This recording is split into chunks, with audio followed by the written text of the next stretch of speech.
Hello everyone, welcome once again on my channel Kanchan's Commerce. Today we are going to see illustration 6 of chapter 5 journal. Let's see illustration 6. अब illustration 6 समझेंगे. Pass the journal entries for the following transaction in the books of Sharad. अब यहाँ पर सबसे पहले हमें year दिया है 2017. उसके बाद ट्रांजेक्शन दिए.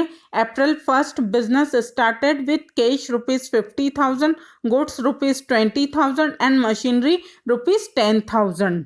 सेकेंड ट्रांजेक्शन है April 2 purchase goods from Ramesh ₹2500, purchase goods from Naresh ₹1000, purchase goods for cash ₹1500.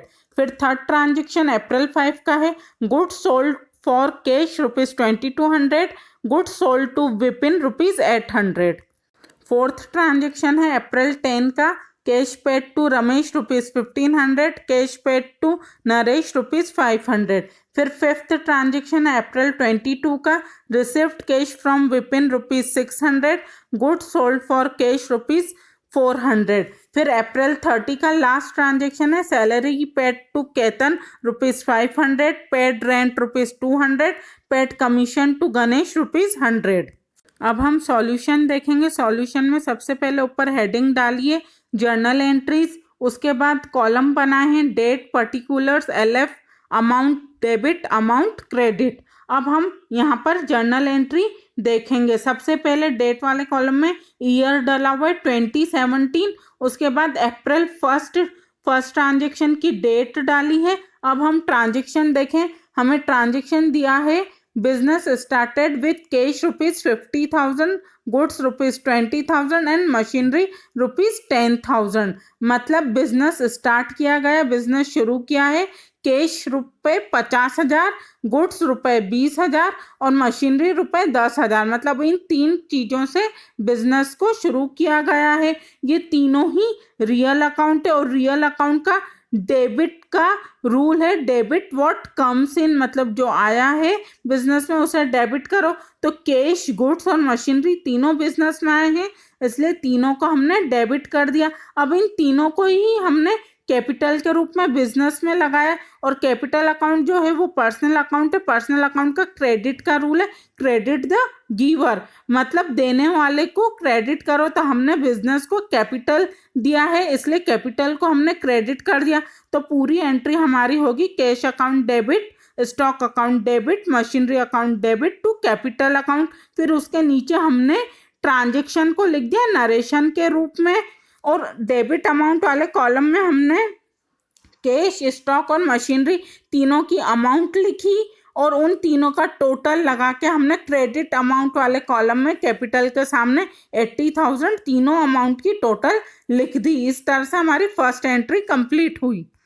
Second entry को समझेंगे हम. सेकेंड ट्रांजेक्शन अप्रैल 2 का हमारा है. Purchase goods from Ramesh ₹2500, purchase goods from Naresh ₹1000, purchase goods for cash ₹1500. मतलब रमेश से माल खरीदा 2500 रुपये का, नरेश से माल खरीदा 1000 रुपये का और नगद माल खरीदा है 1500 रुपये का. तो यहाँ पर हमारी एंट्री हुई purchase account debit to Ramesh to Naresh to cash account. अब परचेस अकाउंट रियल अकाउंट है. रियल अकाउंट का रूल है debit what comes in. Business में जो आया है उसे डेबिट करो, इसलिए परचेस अकाउंट को हमने डेबिट किया. फिर क्रेडिट में टू रमेश और टू नरेश पर्सनल अकाउंट है. पर्सनल अकाउंट का क्रेडिट का रूल है क्रेडिट द गिवर. मतलब देने वाले को क्रेडिट करो. तो रमेश और नरेश ने हमें गुड्स दिया है इसलिए उसे हमने क्रेडिट किया. कैश अकाउंट जो दिया है हमें वो रियल अकाउंट है और रियल अकाउंट का क्रेडिट का रूल है क्रेडिट व्हाट गोज आउट. मतलब जो गया है बिजनेस से उसे क्रेडिट करो. कैश हमारे पास से गया है, हमने नगद माल खरीदा है यहाँ पर 1500 रुपये का, इसलिए टू कैश अकाउंट को हमने क्रेडिट किया है. अब अमाउंट वाले कॉलम में हमने क्रेडिट अमाउंट वाले कॉलम में 2500, 1000 और 1500 तीनों को लिख लिया रमेश, नरेश और कैश अकाउंट के सामने और तीनों की टोटल लगाई 5000 हमने परचेस अकाउंट के सामने डेबिट अमाउंट वाले कॉलम में लिख दिया और LF का कॉलम हमने हमेशा की तरह खाली छोड़ दिया. अब थर्ड एंट्री हम देखेंगे. थर्ड ट्रांजेक्शन हमें दिया अप्रैल 5 का. Goods sold for cash ₹2200, goods sold to Vipin ₹800. April 5 की एंट्री हमें दी cash account debit, Vipin debit to sales account. Cash account जो है वो रियल अकाउंट है, रियल अकाउंट का रूल है डेबिट व्हाट कम्स इन, इसलिए कैश को हमने डेबिट किया। विपिन जो है वो पर्सनल अकाउंट है, पर्सनल अकाउंट का डेबिट का रूल है डेबिट द रिसीवर, मतलब पाने वाले को डेबिट करो, तो विपिन के पास आया है इसलिए उसको डेबिट किया है। और नीचे टू सेल्स अकाउंट जो है वो रियल अकाउंट है, रियल अकाउंट का क्रेडिट का रूल है क्रेडिट व्हाट गोज आउट, जो गया है उसे क्रेडिट करो, तो हमारे बिजनेस में से गुड्स गया है इसलिए टू सेल्स अकाउंट को हमने क्रेडिट किया है। तो पूरी एंट्री हमारी होगी cash account debit, Vipin debit to sales account. अब इनकी जो अमाउंट है हमने कैश अकाउंट के सामने 2200 लिख दिया, विपिन के सामने 800 लिख दिया डेबिट अमाउंट में वाले कॉलम में, और फिर हमने इन दोनों की टोटल क्रेडिट अमाउंट वाले कॉलम में 3000 लिख दी। फोर्थ ट्रांजेक्शन है अप्रैल 10 का, cash paid to Ramesh ₹1500, cash paid to Naresh ₹500। Fourth transaction की एंट्री है Ramesh debit, Naresh debit to cash account. Ramesh और नरेश दोनों पर्सनल अकाउंट है, पर्सनल अकाउंट का डेबिट का रूल है डेबिट द रिसीवर, मतलब पाने वाले को डेबिट करो। रमेश और नरेश दोनों को कैश रिसीव्ड हुआ है, नगद प्राप्त हुआ है, इसलिए इन दोनों को डेबिट किया। टू कैश अकाउंट क्रेडिट में लिखा है, कैश अकाउंट रियल अकाउंट है, रियल अकाउंट का क्रेडिट का रूल है क्रेडिट व्हाट गोज आउट, तो बिजनेस से कैश गया है, नगद गया है, इसलिए कैश अकाउंट को क्रेडिट किया है। तो पूरी entry Ramesh debit, Naresh debit to cash account होगी। और यहाँ पर डेबिट अमाउंट वाले कॉलम में हम रमेश के आगे 1500, नरेश के आगे 500 और इन दोनों की टोटल लगा के कैश अकाउंट के सामने 2000 रुपये लिखेंगे। अब फिफ्थ ट्रांजेक्शन है April 22, received cash from Vipin ₹600, goods sold for cash ₹400।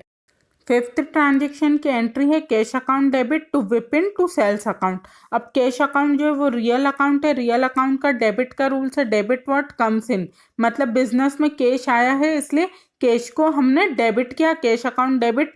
फिर क्रेडिट में टू विपिन और टू सेल्स अकाउंट दिया, तो विपिन जो है वो पर्सनल अकाउंट है और पर्सनल अकाउंट का क्रेडिट का रूल है क्रेडिट द गिवर, देने वाले को क्रेडिट करो, विपिन ने दिया है इसलिए विपिन को हमने क्रेडिट किया, टू विपिन लिखा।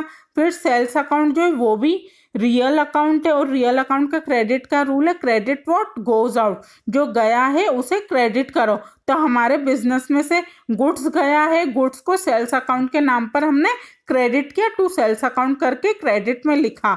अब इसकी अमाउंट जो है हमने क्रेडिट साइड पे विपिन के आगे 600 रुपीज़ और सेल्स अकाउंट के सामने 400 रुपीज़ लिखा, दोनों की टोटल लगा के डेबिट साइड पे कैश अकाउंट के सामने 1000 रुपये हमने लिखा है और LF का कॉलम खाली छोड़ा है।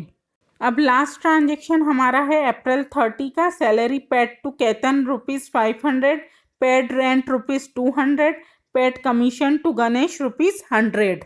अब लास्ट ट्रांजेक्शन की एंट्री दिया salary account debit, rent account debit, commission account debit to cash account. अब यहाँ पर सैलरी अकाउंट, रेंट अकाउंट और कमीशन अकाउंट तीनों ही नॉमिनल अकाउंट है। नॉमिनल अकाउंट का डेबिट का रूल है debit all expenses and losses, तो सैलरी, रेंट और कमीशन तीनों ही एक्सपेंसेस हैं, खर्चे हैं, इसलिए तीनों को ही डेबिट में हमने लिख दिया है।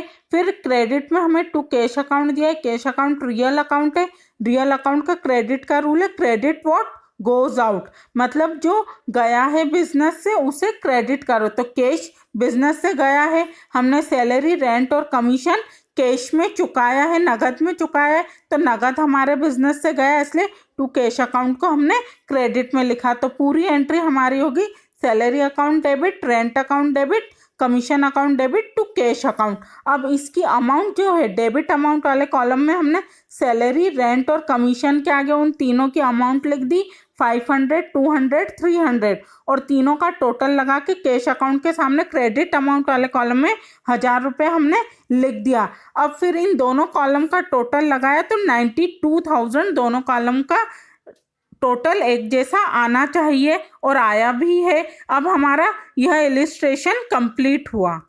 स्टूडेंट्स, आई होप आपको इलिस्ट्रेशन 6 समझ में आ गया होगा। अब आगे के पॉइंट्स के साथ नेक्स्ट वीडियो में मिलूंगी। Like, share and subscribe my channel. Thank you.